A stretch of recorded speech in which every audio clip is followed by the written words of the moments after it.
Alright, assalamualaikum everyone. So welcome back to the SHIB update today, and the market is looking a little bit weird. It's time we may see some bit of a correction. We may see Bitcoin taking a dip down. We may see SHIB taking a dip as well. If Bitcoin looks bad, which I don't want Bitcoin to look bad, of course, but it is actually looking bad.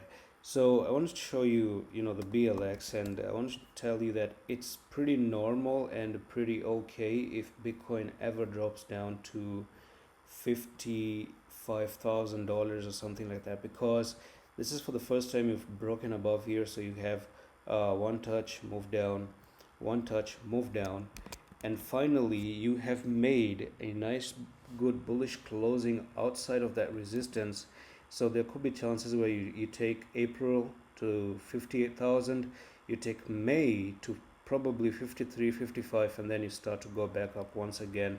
And this would be nothing more than just a retest to continue to go to the upside. So what I really mean to say is that this move here is probably this move right over here, okay?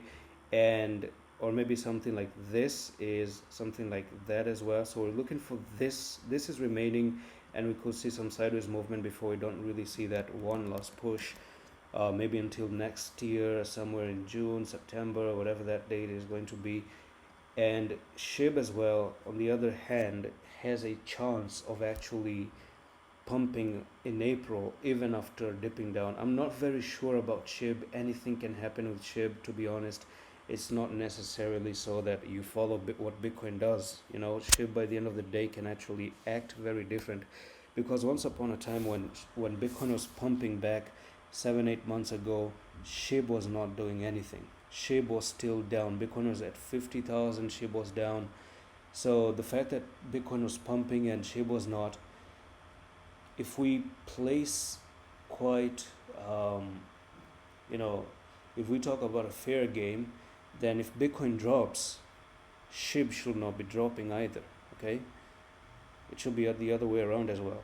So that's pretty much it for the video, and I'm going to see you the next one in the office.